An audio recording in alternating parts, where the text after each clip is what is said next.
নিজের পছন্দ মতো ব্যবহারকৃত গাড়ি এবার সরাসরি ডিজিটাল অকশনের মাধ্যমে বেচাকেনা করা যাবে। জাপানের অকশন হাউসের মতো বাংলাদেশেও এখন থেকে নিলামে গাড়ি বেচাকেনা করতে পারবেন গাড়ি ব্যবহারকারীরা। 30 সেকেন্ড টাইম থাকবে, যতবার আপনারা ক্লিক করতে থাকবেন 30 সেকেন্ডে রিফ্রেশ হতে থাকবে। তো যখন 30 সেকেন্ডটা শেষ হবে তখন ফাইনাল প্রাইসটা আমরা দেখব, যদি সেলারের সেলেবল প্রাইসের সাথে মিট করে তাহলে গাড়িটা ওই বিডারটা পেয়ে যাবে। Used car system solution Bangladesh limited বাংলাদেশের প্রথম ডিজিটাল অকশন কেন্দ্র, যেখানে গাড়ির প্রযুক্তি এবং পরিদর্শন মান জাপানের অকশন হাউসের মতো প্রতিটি গাড়ি নিলামে তোলা হয়। এরপর নিজের ইচ্ছে মতো মূল্য বিডিং করে কেনা যাবে পছন্দের গাড়ি। আপনার একটা অপশন শিট দেওয়া আছে, এটা হচ্ছে ইন্সপেকশন শিট। এটা ধরেন আপনার গাড়ির যে কন্ডিশন আছে এখন ওই কন্ডিশনটা ডিটারমিন করতেছে।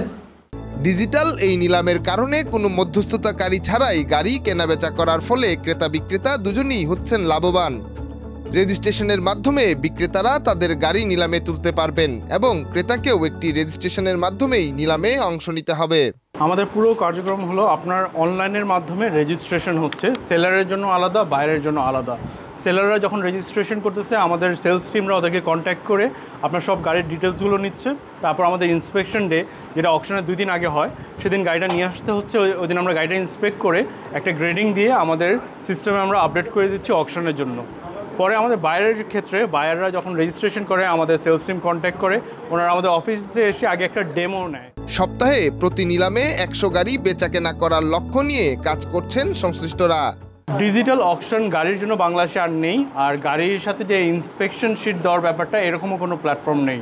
এটা টোটালি আপনার হলো জাপানিজ অকশনের ফরম্যাট, যেটা আমরাই ফার্স্ট লঞ্চ করতেছি। তো আশা করতেছি আরও এরকম অনেক হবে, যেটাতে আমাদের বাংলাদেশের মানুষরাই অনেক বেনিফিটেড হবে। গাড়ির পাশাপাশি অন্যান্য যানবাহন ও ডিজিটাল অকশনে আনার ইচ্ছা প্রকাশ করেছেন এই নতুন উদ্যোক্তা। ডেস্ক রিপোর্ট, দেশ রূপান্তর।